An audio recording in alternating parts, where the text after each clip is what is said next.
Di dirêjahiya dîrokê de xaniman rolekeye giring di hikûmdariyetê de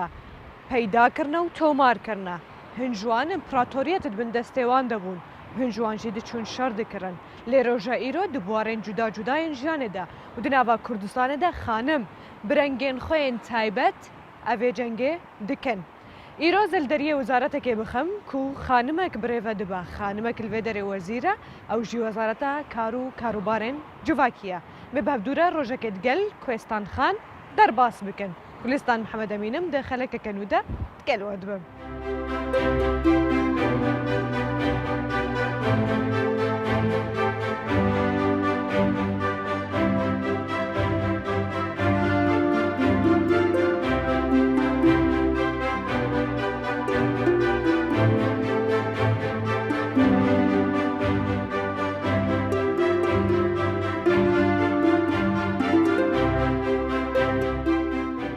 بجناوا وهي وزارة كاروبارên civakî digel Koêstan Mihemed Abdullah Kubxwe wezîra di kabîneya nû ya hikûmeta Herêma Kurdistanê de me îro piçekî balê bikişên ser çîroka zaroktiya wê ne û heta roja îro çawageheyê de ye. Çi pêşniyareke wê heye û çi ji me re dibêje? Koêstan Xan zor zor bixêr bê xweşxalim ke li xenûman legelmanî. زۆر سپاس بەخێر بن. حەزەکەین لە نێزیکەوە گوێ لە چیرۆکی منداڵیت بگرین لەکوێ دەست پێکرد بە خوێندن لەکوێ لە دایک بووی سەبارەت بە ماڵبات و خێزان. زۆر سپاس بێن دیارە 24 دوی 1965 لەگەڕی کانسکان لە شاری سێمای لەدایک بووم. دووە مناڵی خێزانەکەمانم 4 برا و خوشکێک. دواتر چوینەتە گەڕێکی ڕزگاری هەتاکو و هەوسەرگیریشم کردۆ لە ماڵی باوکم هەر لەوێ بووین. دوای چوومەتە گەڕێکی بەختیاری و ئێستا لە کورسا دانیشم. لە یەکی سەرەتایی چوومەتە مەکتەبی چوارباخی کوڕان لەگەڵ باوکم. تەنها من و یەک کچیکە کە ناوی چرۆ بۆیش باوشی مامۆستا ئیسماعیل بوو. من و ئەو تەنها لەو مەکتەبە کچ بووینەوانی کە هەمووی مەکتەبی کوڕان بوو. ئەوش لەبەر تەمەنەکەمان 5 ساڵ بووین. دواتر چوومەتە مەکتەبی قەدەم خێری کچان تا 5 پیدایی لە 5 پیدایی چوومەتە مەکتەبی کوردستانی پیدایی 5 و 6 منوێ تەواو کردووە. هەر 6 ساڵی ناوەندی و ئامادەیم لە خانزادی کچان تەواو کردووە. دواتر لە زانکۆی سەلاحەدین لە شاری هەولێر لە کۆلێژی پەروەردە بەشی بیرکاریم تەواو کردووە. دیارە زۆر حەزت لە مامۆستایەتی نەبوو دیارە. من خۆم لە زانکۆ لە یەکەمەکان بووم لە تەلەبە بڵێ ئەوانەی کە ئەکرێ بڵێ مافی خۆم بوو کە بتوانم ماستەر و دکتۆرا و درێژە بە خوێندن بم. بەڵام بە هۆکاریەوەی کە نەبووم بە بەعستی نەک هەر نەمتوانی بڵێ خوێندن تەواوکەم بەڵکو داژنە مەزرام هەتاکو ساڵی 92 لە حکوومەتی هەرێمی کوردستان دامەزراوم. 3 ساڵ مامۆستاییم کردووە. بەڵام من زیاتر ینی لە ژیانی خوێندکاری ئەوانم تەمەنامە کرد بە مامۆستای زانکۆ نەک مامۆستای ئامادەیی هەرچەنە شانازیە مامۆستای ئامادەییش. بەڵام بە هۆکاری کاری حیزبی ئەوانە لە کاری مامۆستایی دابڕام چکە من کاری حیزبی و ڕێکخراویشم کردو لە ڕێکخراوی یەکێتی ژنانی کوردستان. ئەوە ژیانی مناڵیم بووە. ئەوجە دوێ ناوێتە هەر لەو ناوەدا وەکتە ئەماژە پێدایی ڕۆشتوی ناو ژیانی حەزبی خەباتی سیاسی ئەوە کەی دەست پێ کرد و چۆن بوو ئەو بوارە هەڵبژارد کە دەست پێشخەری تێدا بکەی وەکو خانوێک لەو بوارەدا. بەڵێ دیارە ئێمە هەر خۆمان لە خێزانێکی نیشتیمان پەروەر و کورتپەروەر بووین. باوکم لە پەنجاکانەوە لە ساڵی 1956 پێم وایە کاری ڕێکخراوەیی کردو. دواتر حیزبی و بە بەردەوام بووە هەتاکو کۆچی دوایی کردووە.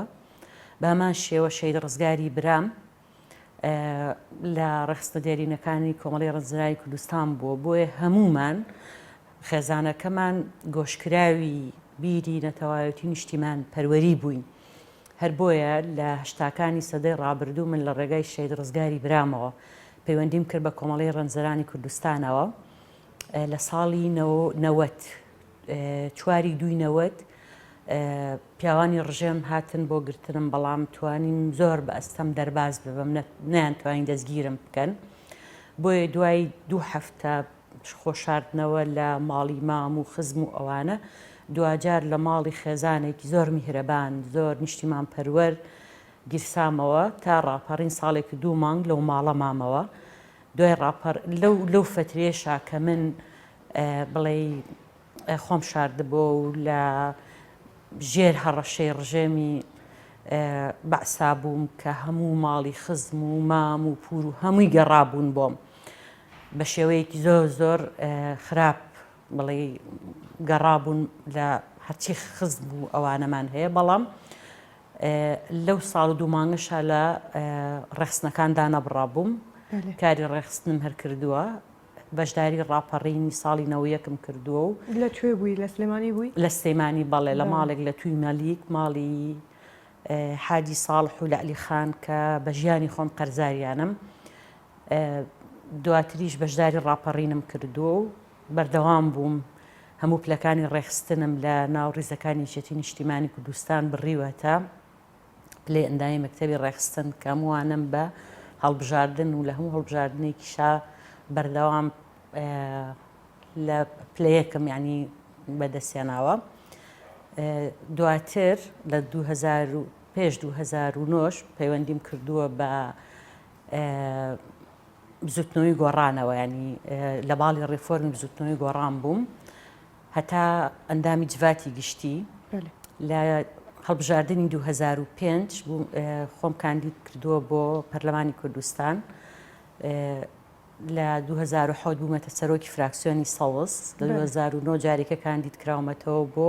پەرلەمانی کوردستان و سەرۆکی فراکسیۆنی گۆڕان دواتریش لەم کابینەی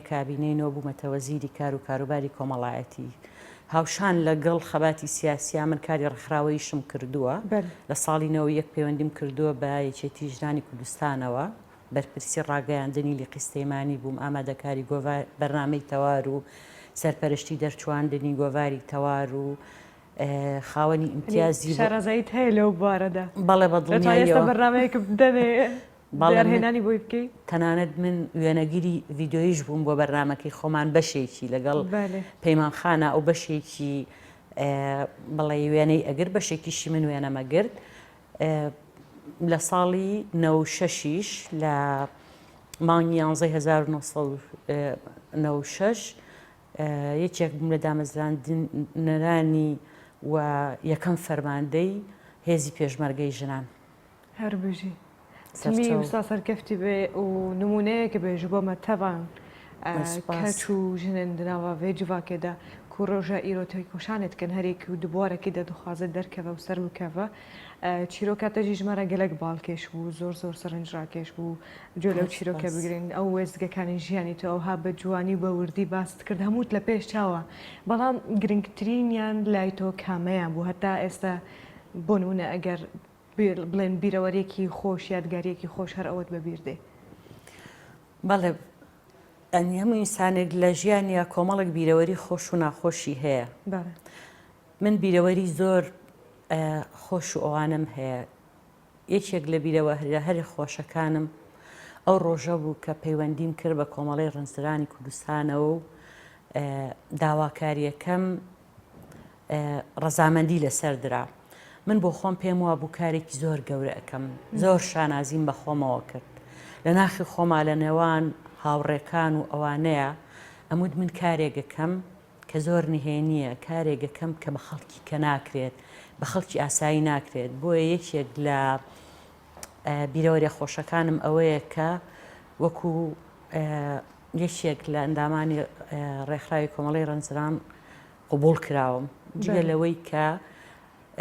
ڕاپەڕین و بەشداریکردن لە ڕاپەڕی نایەکێکە لە بەرەورە هەرە خۆشەکانوانی کە شانازی پێوە کەم لە ژیانی خۆمە هەروەها بەشداریم لە بزوتنەوەی گۆڕانە لە یەکەم ئۆپۆزیسیۆنی ڕاستەقینەی جددی هەرێمی کوردستان کە یەکێک بووم لە دامەزێنەرانی بزوتنەوەی گۆڕان و درێژە پێدان بە خەباتی ئۆپۆزیسیۆنی و ئەوە ژیشێکە لە ئەو سەروەریانەی کە هەمیشە شانازی پێواکەم کەستان خان تێ تاقانەی و پاشی شوت کرد بڵەنجانی هاوسەرگیریت پێکهێنا و ئێستا 2 کوڕت هەیە چۆن باسییان دەکەی بۆمان بەڵێ چین دیارە من بە خۆشەویستی هاوسەرگیریم کردووە چیرۆکی هەیە بەڵێ وە زۆر لە ژیانی هاوسەرگیری خۆم ڕازیم یەکێک لە پاڵپشتە هەرە سەرەکیەکانی ژیانم هاوسەرەکەمە پێش بڵێ هاوسەرگیری پاڵپشتی سەرەکیم شەید ڕزگاری برام و باوکم بووە بەڵام دوای هاوسەرگیری بەوەی کە توانی و مەدرێژە بە خەباتی سیاسی و ڕێکخراوی و پەرلەمانی و ئێستاش کە وەزیرم هاوسەرەکەمە کوێستان خەگەکی بەحساوێکێتکەن و دلێتە گەلکی ناسکە gelek caran jî rondikî çavêtan têne xwarê berî ku tu bê wezîr jî her dibwarê mirovayetî de û xêrxwazî de te kar kiriye û gelek rêzlênan jî te di vî barî de wergirtine dixwazim zanibim dema ku tu bûyî wezîr tevî mijûliya te tekarî bû tu berdewamiye bidê van karan ewanê xêrxwazî ke pêştir de dikird بەڵێ بە بڕای من ئینسان کاتێک مرۆڤە کە بەخشندە بێت کاتێک ئەتوانێ مرۆڤ بێت کە پەیامی مرۆڤایەتی بگەێنێت کە ئەوەی هەیەی دابەشی کا لەگەڵ خەڵک لەگەڵ خەڵکی هەژار لەگەڵ خەڵکی لێ قەوماو بۆیە من بە وەک خۆت ئاماژەت پێکرد بە خەسڵەتی خۆم کەسێکی دڵنەرم و دڵناسک و زۆر عاتفیشم بەڵێ وایە عاتفیم زۆر بۆیە هەرچیم لەدەست ینی هاتی بێت بە درێژایی ژیانم بۆ خزمەتی خەڵک بۆ خزمەتی خەڵکی هەژار بۆ ئەوانەی کە پێویستیان بە من بوو بێت هەرگیز ینی نەمتوانی وە نەیکەم بەڵام هەنێک جار ئینسانیش تااقەتەکانی سنووردارە یان ئەوەی لەبەر دەستێتی سنووردارە بۆیە زۆر جار ئەوەی کە ناتوانم بیکەم زۆر ئازارمەیات ئێستاش کە لە وەزارەتی کارم زۆرترین خەڵکی فەقیر و لێقەوما و مناڵی بێسەرپەرشت و ژن و پیاوی بە ساڵات و پەکەوتە و کرێکار و هەموو ئەوانە لە سنووری وەزارەتەکەی ئێمەن بۆیە ئەرکی ئێمەیە وەک وەزیر وەک مرۆڤایەتی وەگەوەی لەبەردەمی خەڵک و خوا سوێنمان خواردۆ خزمەتی هەموو ئەو چین و توێژانە بکەین کە سەر بەم وەزارەتەی ئێمەیە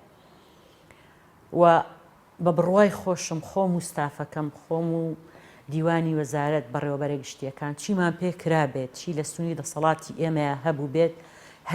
هەرگیز کەم تەرخەمیمان نەکردووە بەڵام دەسەڵات و تواناکانیشمان سنووردارە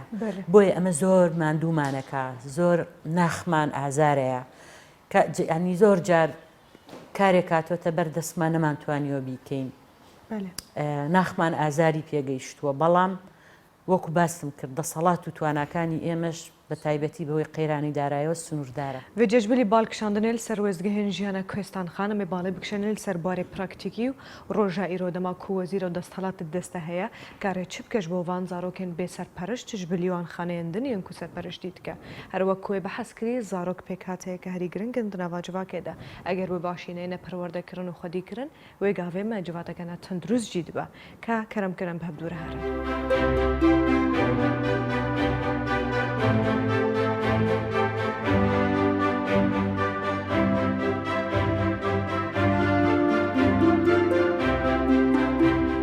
بەریکۆم وزارەتێ بجیبێلن ئەس دخوازم پرسا داوین لەوێ دەرێ بکەم ئەو ژی کوێستانخان چاوە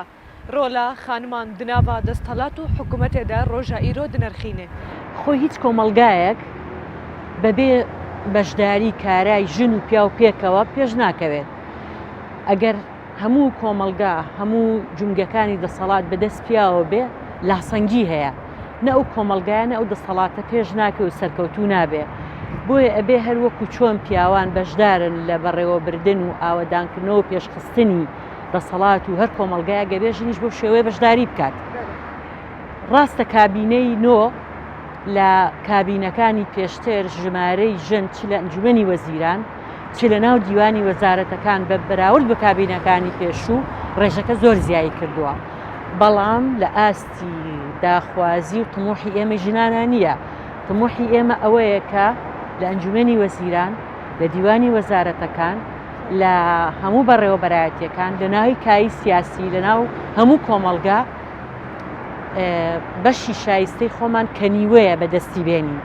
گرینگە ژن بەشدار بێت لە ناوەندی بڕیار و دەسەڵات بێجێ کوێستانخان کەرەم کەم گەرەخوا بەردەوام بکەڵە فەرموو بجنب ئەوەیەکی پراکتیکی بچن ناوکارێ وەزارەتە کار و کاروبارên civakî yan کۆمەڵایەتیە حکوومەتە هەرێما کوردستانێت گەل کوێستان خان ئەم بەردەوام بکەن ئەگەر تۆزێک باسی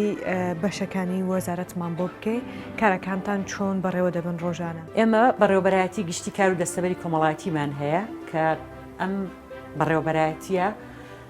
تایبەتە بە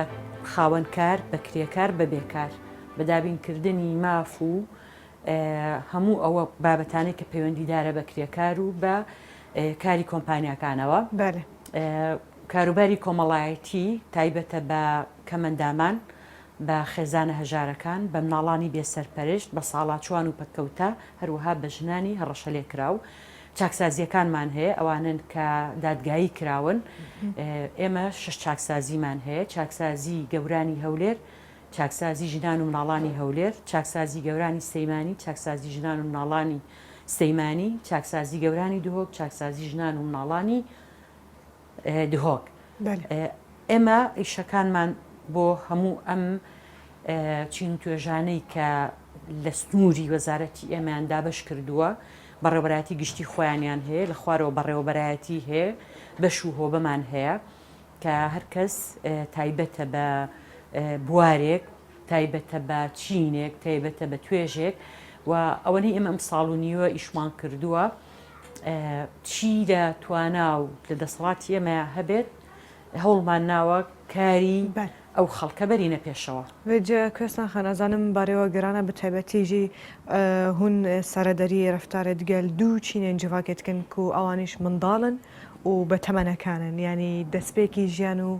با بڵێن کۆتایی ژیانی هەندێک کەس لەوێدا زۆر قورسی هەیە ئێوە چاوڵێکتانداوە بۆ ئەوەی هەست بە ژیانێکی ئاسوودەتر بکەن ئەو بە منداڵان بە تایبەتی کە تازە دەنە ناو ژیان بەڵێ دیارە ئێمە خانەکانمان خانەی مناڵان و خانەی بە ساڵاچوان و پەکەوتە کە سەر بە بەڕێوەبەرایەتی چاودێری کۆمەڵایەتیەکانە لە سەیمانی لە هەولێر لە دهۆک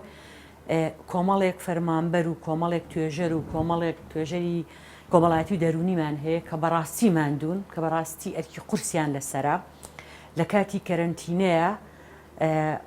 خۆ دەزانی هەموو فەرمانگاکان لە کەرەنتینەیە بوون ئەمان 24 ساعت داوامیان کردووە لە ئێستا بەهۆی کۆرۆنا و ئەو بارودۆخی هەرێمی کوردستان هەموو فەرمانبەرێک تەناوبی هەیە هەفتەی 2 ڕۆژ یا 3 ڕۆژ داوامەکە ئەمان هەموو ڕۆژە داوامەکەن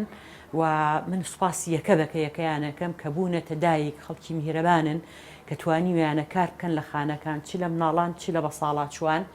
و توانیویانە ببنە خێزانی جێگرەوە بۆ ئەو مناڵ و بەساڵاچوانە کە ئەرکە قورسەکەی وەزارەتی ئێمە لەسەر ئەم خانانەیە داوامی زۆر ئەرکی قورس موچەی کەم بۆیە وەک وەزارەت ئێمە سوپاسیانەکەین و چیژ وەک وەزارەت دەسەڵات و هینی ئێمە بوو بێ پاپشت و پشتیوانیان بووین دەستەوە سابن بێجم حەز دکن ji هەندۆرڤە ئەم ببینن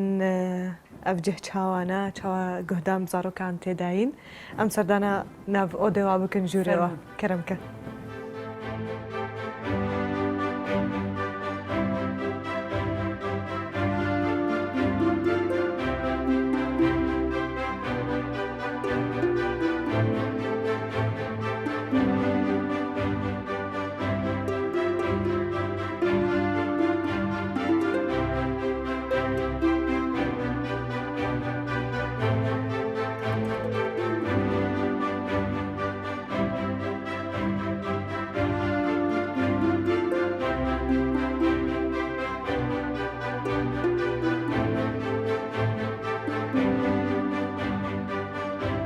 درێژە هەیە بێگومان ئەزموناتە دەدناوە وزارەتێدا و هەروەها بەردەوامیە کارێنخوا و چەندین پلان و پرۆژێن باش هەنە ji بۆ van zarokان ئەگەر تژمەر بەحس بکەش بلی و تەبەنی ماڵبات وان zarokان بناوێ خۆ بکەن پرۆژەیەکەوەی دیژی هەیە کوش بۆ ماڵباتان و ئاواکردنا ماڵباتان گرنگە. زۆر سوپاس دیارە لێرە لە خۆگرتن وارد تەبەنی لای ئێمە ناکرێ ئەمە دادگاکانێکن چکە کۆمەڵێک ڕێکاری یاسایی هەیە لای ئێمە خێزانی جێگرەوە هەیە خێزانی جێگرەوە ڕێکخراوی یونیسێف و ستێف پێمکەوە لەگەڵ وەزارەتمان بە هەماهەنگی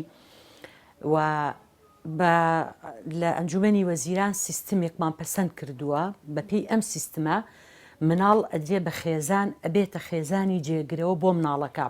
یە لێرە داوا پێشکەشەکرا ئەکرێت بە کۆمەڵێک ڕێکار